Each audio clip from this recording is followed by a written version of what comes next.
Hello, everybody. Good afternoon. Thank you for being here. We are starting the session of Bioproducts and Biorefinery with two talks today. We'll start with Ana Silva. I will make a brief presentation, and then with Thalita, and then we will have questions in the end, okay?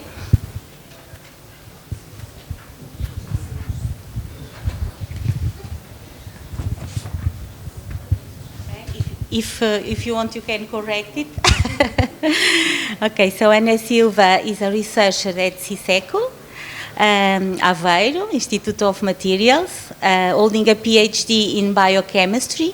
She explores natural polymers, including cellulose and its derivatives, combined with bioactive molecules to design novel bio-based materials for healthcare, cosmetics, active packaging, among other industrial applications. She collaborates in projects with industrial partners.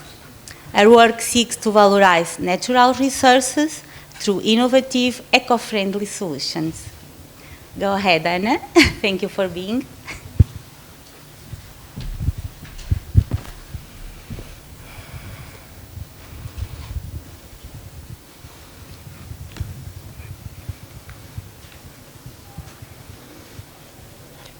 Good afternoon, everyone. Thank you for being here for this presentation, and thank you for the organization for accepting my oral communication.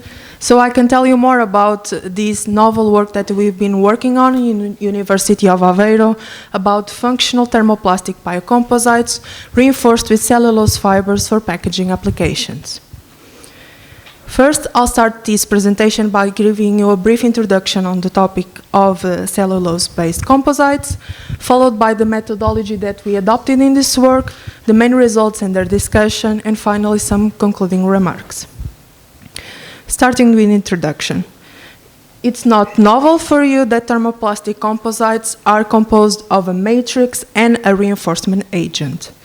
This matrix usually is made of conventional petroleum-based thermoplastics, such as PP, PE, and PET, that are names that probably don't sound so strange to you, because they make up almost every plastic product that you have, ranging from plastic bowls, Tupperwares, even the film coverings that you use to protect your food, and the disposable water bottles that you drink every day.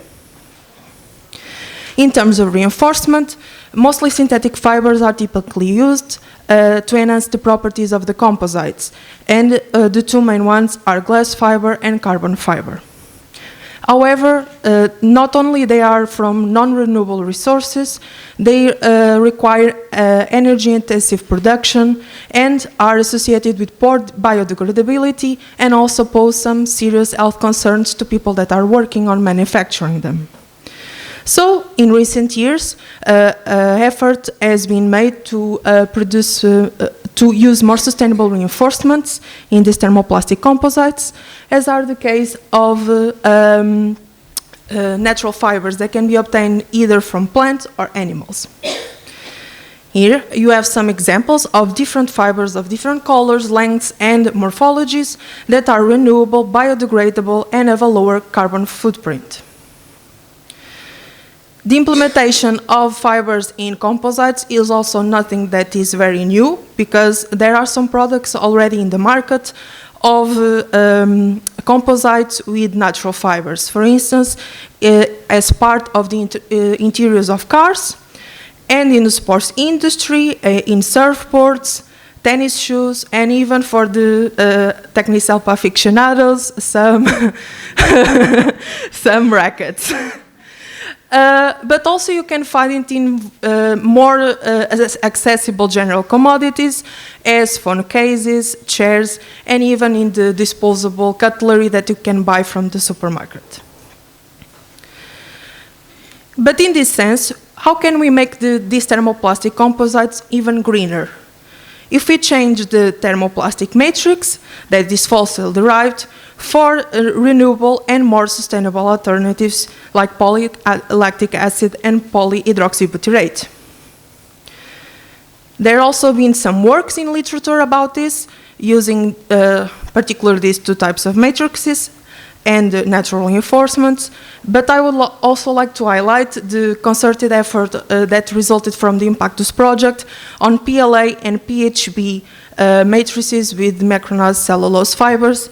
That was a work that has been done with the Reinge Institute and University of Aveiro and originated several papers and national and international patents. So you can see that the industry, at least the Portuguese one, is very interested in this approach. But the question comes, how can we enhance the properties and broaden the scope of application of these bio-based composites? Through the use of functional additives that give another property, functional ones, to the material. They can be UV stabilizers, flame retardants, or even antimicrobial agents. However, there are limited studies on the use of these bio-based functional additives, particularly in these bio-based matrices. So, the aim of this work was the development of sustainable composites for packaging applications through the combination of these bio-based composites with natural reinforcement agents, in this case, micronized cellulose fibers, and through the use of functional additives to enhance their properties. In this work, we selected gallic acid, a natural occurring polyphenolic compound that is found naturally in plants, that has antioxidant properties, is a UV stabilizer, and also has antimicrobial properties. Also, this work has been done in the scope of the PRR project From Fossil to Forest. To achieve these materials, we selected two bio-based thermoplastic matrices, mainly PHB and PLA, and combined it with micronized kraft pulp fibers, in this case unbleached ones and bleached ones. We also selected a plasticizer of natural origin, epoxidized linseed oil, and the functional additive, as I told you, gallic acid.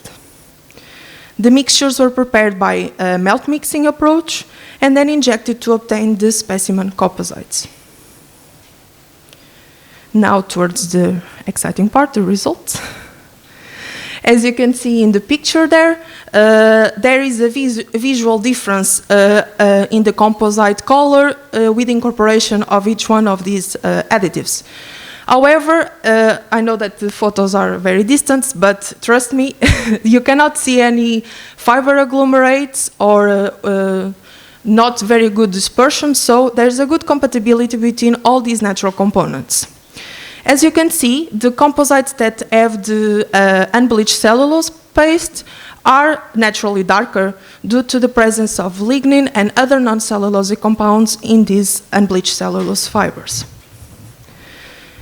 Also, as you can see in the last row, the addition of gallic acid slightly darkens the material. This is more evident in the specimens with bleached fibers because they are lighter to begin with, but is a phenomenon that occurs in all composites.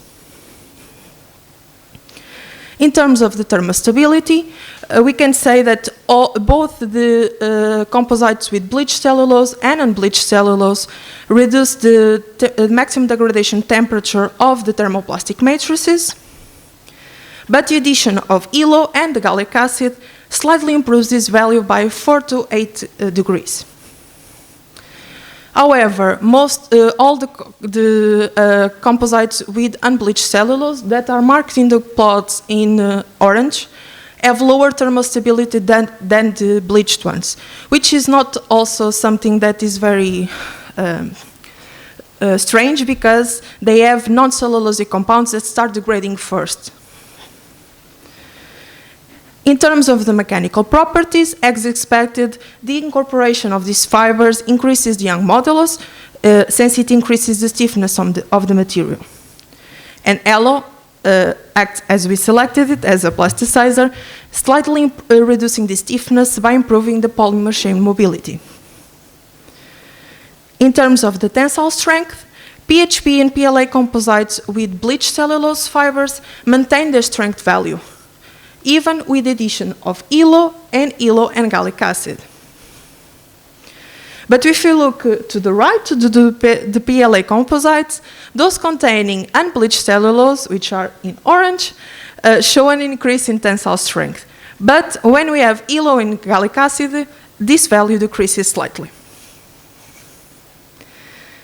As expected, when you look to elongation at break, if fiber reinforcement increases young models, it's going to reduce the elongation at break. But with yellow, this value improves. The presence of gallic acid negatively impacts this elongation in the PLA composites, but not in those with PHP. So you have here different interactions with the two matrices. Another parameter that is very important for industrial application is the melt flow rate. So we can see how the polymer behaves if it's going to be applied for instance, injection molding.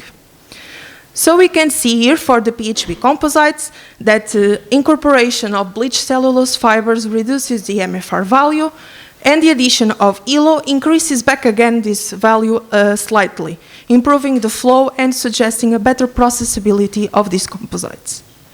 However, the sample with ELO and gallic acid shows the highest amount of MFR among the reinforced samples, showing values that are close to the neat PHP matrix.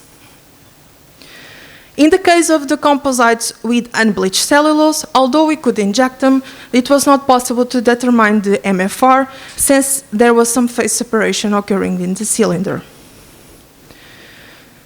In the case of the MFR of the PLA-based composites, we can see that all fiber-reinforced composites show a reduced MFR compared to the neat polymer, especially those with bleached cellulose. In terms of the PLA and unbleached cellulose composites, we have a higher MFR, suggesting a weaker fiber matrix bonding that allows for easier met flow. The addition of gallic acid leads to a modest MFR improvement in these composites. Finally, since we added gallic acid, we wanted to see if after processing we could retain its antioxidant properties.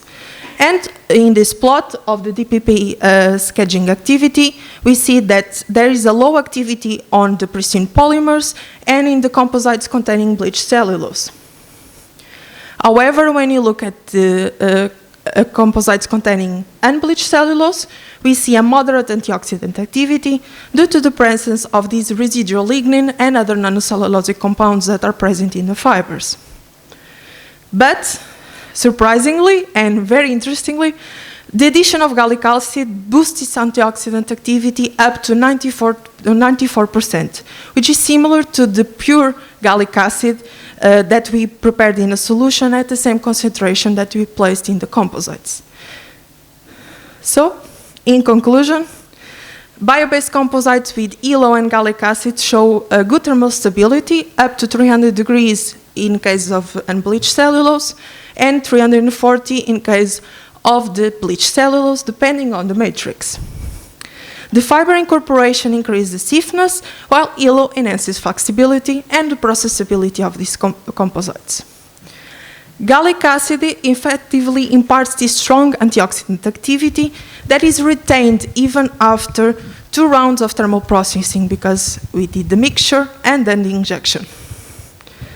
So finally, this work is still ongoing, and we are planning to evaluate interaction of these composites with water, their biodegradability, and also evaluate other functional properties that this gallic acid might give them.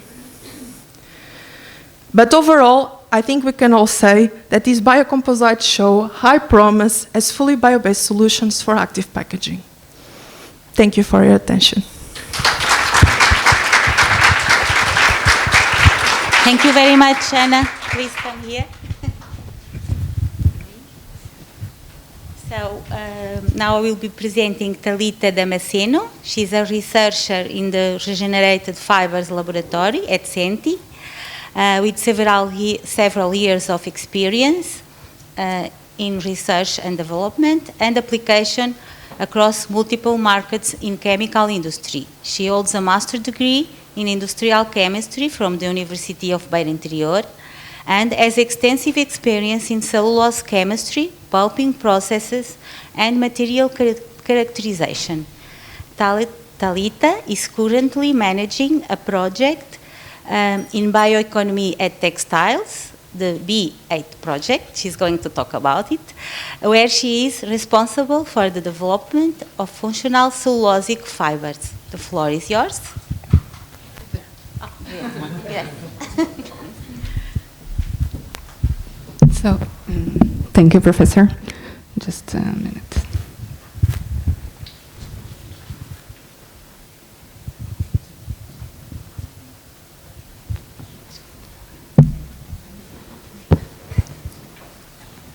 Okay, so today I'll present to you the development of 100% Portuguese man-made cellulosic fibers, but different from other presentation, I will not present only one innovation, I'll present three. So hold on and stay with me, okay? Well, first I'll talk a little bit about Senti, the Bioeconomy at Textile project, the motivation for this development. Obrigada. And the key developments, okay, only three, and the future, what the future brings to us. Well, Senti is the center for, as the center for nanomaterials, nanotechnology, and advanced materials, where we are a CTI located here in Portugal, in Famalicão. We work with research and innovation process and innovative product through a B2B approach, supporting different industries in a multi-sectorial mindset, working together. These are our 5 departments that work together to promote innovation and create nanostructures and sustainable materials, composites, and energy storage materials, and also automated systems. Our principles are based on bioeconomy, sustainability, performance, and digital transformation of our solutions.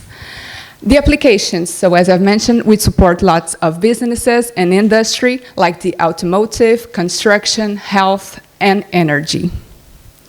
Well, the BEACH project, it's an integrated project that supports the textile and clothing industry, joins over 50 entities from R&D centers, big companies, and small caps. These innovations are made on 4 pillars. The first, biomaterials, that works within the integration of bio-based materials and renewable resources into the textile production. The circularity that assess and close the loop of the textile production. The sustainability that assess the sustainability of the solutions created within the projects, and society that promotes the development to the society and to impact also the stakeholders. Well, the developments that I will talk about are inside the biomaterials pillar, where we use wood pulp from sustainably managed forest here in Portugal to produce regenerated cellulosic fibers like lyocell or ionic liquid bases or viscose, for example, produce these fibers through environmentally friendly process, and also functional fibers using these methods. This way, we create a bridge between the pulp industry and the textile industry, both quite strong here locally in Portugal. This way, we empower the Portuguese industry and also reduce the carbon footprint of textile production. Well, let's dive into the key developments, but first, our motivations. Well, the textile industry, it's growing and keeps growing following the world population. Synthetic fibers occupies almost 70% of the market currently, especially petro-based synthetic fibers. And the textile production is one of the most threatening production systems in the world. So the solutions that we have are the man-made cellulosic fibers, which is a sustainable alternative to those petro-based fibers. But only 6% of the market share are filled by this class of fibers, which is a concern. and 80% are viscose fibers, which use a toxic reagent. Well, the solution that we have for this issue is to develop new spinning process, more environmentally friendly processes. Then, the second issue of the textile industry is the textile waste. Around 48 million tons of waste is produced annually, and man-made cellulosic fibers, only 1% of these fibers are made of recycled material. And the solution to this issue is to implement circular economy and promote responsible consumerism to try to reduce this environmental impact. Our solution is to promote recyclability of textile waste and create products with lower carbon footprint. The third motivation is related to the valorization of industrial byproducts, following this biorefinery concept that have emerged. And this means we use lignin. I think most of you know her very well. So we use lignin as a potential biopolymer to promote multifunctionalities to materials. This way, we can promote lots of functionalities and also valorize the byproducts of the pulp and paper industry. Well, the first innovation that I'll present to you are the ionic liquid-based process that we developed using an imidazolic solvent. And just a quick note, we also have a poster regarding this innovation specifically, and a pitch section as well will be discussed, okay? Well, first, we made some lab trials where we developed and optimized the dissolution process on this specific ionic liquid solvent and assessed the principal difference between the ionic liquid-based dope and the NMMO-based dope, which is the solvent for lyocell. Then, to assess the processability of this dope and this new process of solution that we've developed, we made some spinability tests at lab scale where we were able to produce fibers with properties quite similar to even the ion cell non-technology for ionic liquids, and that even surpassed the lyocell fibers. Then, after the lab scale trials, we assess the results on a scale-up in pilot scale, where dopes containing 10% of cellulose content presented great spinability, and the fibers produced from these dopes had superior strength than the NMMO-based fibers produced at same process conditions. Here, we could see a slightly higher zero shear viscosity, and is some of the key difference that keep our mind still on this development, still on optimization, because it changed a lot the processability of this dope. So optimization is still ongoing. Well, the second innovation that I'll bring to you, it's related to the recyclability of lyocell fibers. Well, we use it here residues from our pilot line to mimic pre-consumer textile waste of lyocell. And we watched, milled, and dried this residue and assessed its properties and in terms of molecular weight distribution and intrinsic viscosity, and compare it to the virgin dissolving pulp. And the difference wasn't significant, so we start the incorporation. We incorporate this residue from 5 to 100% into the dopes and assess the dissolution rate of these dopes and the rheological properties of them. Here at the graph, we can observe that the significant difference on zero shear viscosity and crossover frequency was only observed when the incorporation rate was over 30%. Then, again, we made the spinability test to assess the processability of these dopes.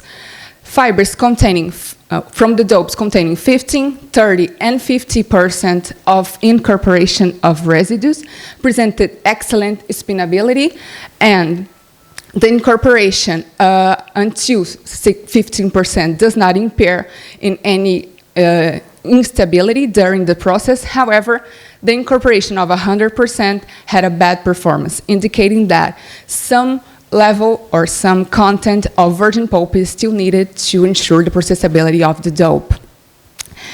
In terms of the mechanical properties, it shows us that no structural effects are observed until 15% of incorporation. Well, going to the scale up, again, in this process, we also assessed the dopes from the reference, 100% virgin dissolving pulp, and with 30% of residue incorporation and with 15%. Here we observed the same behavior that we observed on lab scale, where we have a reduction on the zero shear viscosity with the increasing of the incorporation height, and the crossover frequency behavior is quite the opposite, where the crossover frequency increases with the increase of the incorporation height. I can explain later if you want. Well, when we assess the mechanical properties of these fibers and we compare the results of 100% virgin pulp and containing in residues, we see that there's no significant difference between the mechanical properties of fibers produced at same setup and same process conditions. However, when we compare to a commercial benchmark, we see that's a long way ahead. That's some of the reasons is because the benchmark produces dopes containing higher cellulose content than ours, and we are working on this improvement. But the main achievement here is that we were able to incorporate residue in 15%, which is higher than the benchmark that used only 30%. So that's a great achievement. Well, and here is another part of this work where we started to work with commercial lyocell fibers and not only our own residue. And first, we assessed the dissolution behavior of fibers of lyocell that contain no surface treatment, and we succeeded to dissolve it in NMMO, and the spinning trials at lab scale presented similar results than with our residue lyocell fibers.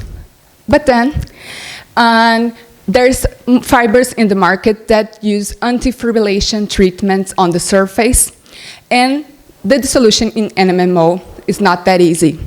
So we are working on removal treatments to improve the dissolution rates of this material, and the results by now are really, really promising. And the third, and one of my favorite, are the production of cellulose lignin blended fibers. Well, here we incorporate crafty lignin by direct dissolution to the dope and produced fibers containing 5, 10, and 20% of crafty lignin on cellulose base. After that, we proceed to scale up with the best result we have at lab scale, containing 10% of crafty lignin. We cut these fibers and produced no ovens by needle punching. And then we assess the multifunctionalities on this structure and also on fibers. And here, the first outcome that we got is that the incorporation of this amorphous biopolymer may indeed affect the mechanical properties of the fibers. However, we actually succeed to achieve many functionalities like water repellency, UV protection, thermal management, and antimicrobial activity. And the innovation here is that we have all in one single solution. Well, this is how we are spinning a more sustainable future from forest to fiber. As prospects, there's still a lot of work to be done in terms of processes, optimization, and consolidation of the technologies that we are developing to improve mainly the mechanical properties of our fibers. Our goal is to reach 30% of incorporation of cellulose content and mechanical properties similar to benchmarks. And also we need to develop more prototypes to validate our solutions and keep going with the LCA studies to assess the environmental impact of the products that we are developing.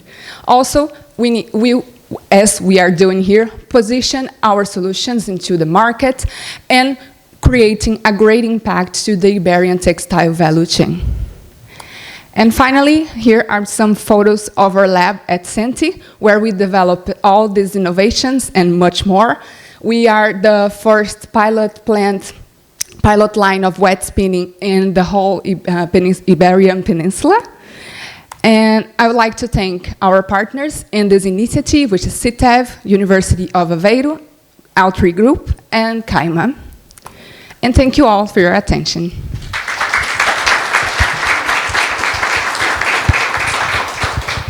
Thank you very much to both Thalita and Anna. I will ask you to join us, and please consider your questions. We still have some minutes. After we are going to move to the big room, to the principal room, to the plenary session. So this information for all of us.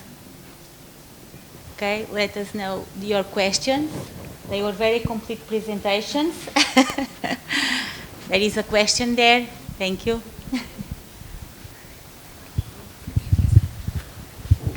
First of all, thank you for your presentations. Both were very interesting.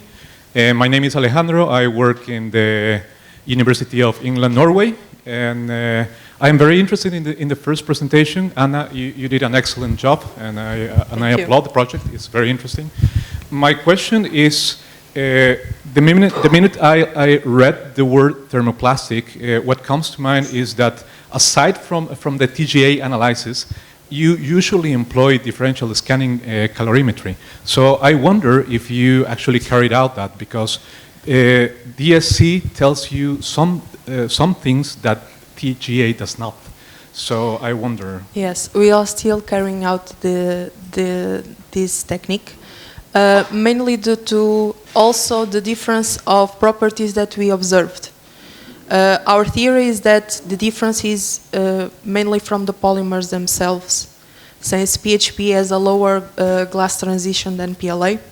So at room temperature, they behave very differently, and we think that is the main cause of the difference that we saw on the MFR, on the tensile properties of these materials. So we are carrying out now the DSC of all the samples to confirm this. Thank you so much. That actually is very, very exciting to know. And just one more thing. As for the PHB, did you analyze the polydispersity index, or is it like commercial PHB that you use?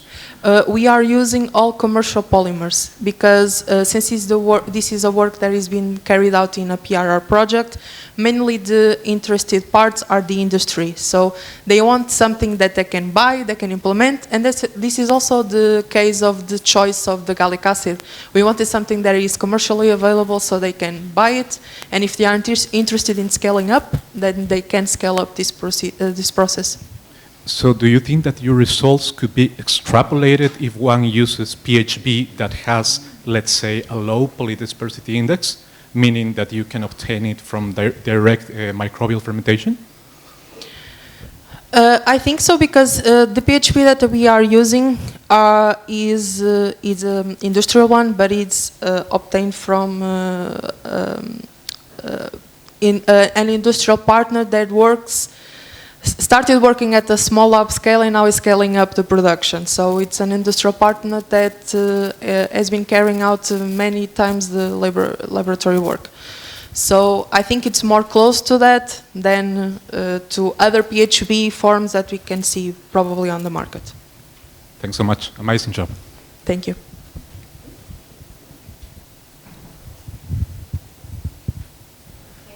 We have time for more questions. Thank you.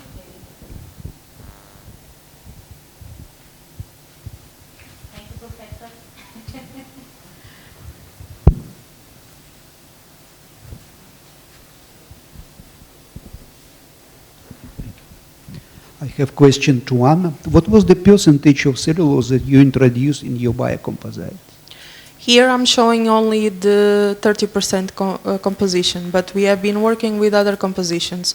One of the main goals of this project also is to incorporate as much fiber as we can into the composites, since this is a very easy industrial strategy to diminish the value of, not the value, the cost of the production of these materials. And since we are working with bio-based matrices that are already more expensive, the much more fiber we can get into them, the lower the cost. So, but this, for sake of time, I only chose the 30%. Okay. Another question is how this introduction of cellulosic fibers affect the biodegradability and the barrier properties, if you, of course, already done it? Not yet. Now we are working with the Range Institute. We're going to select some samples, some compositions to do scale-up production. But at the same time, we're also working on the compostability of the samples. What we expect from seeing in literature is that cellulose fibers will accelerate the decomposition in soil. But we are still carrying out that experiment. Thank you.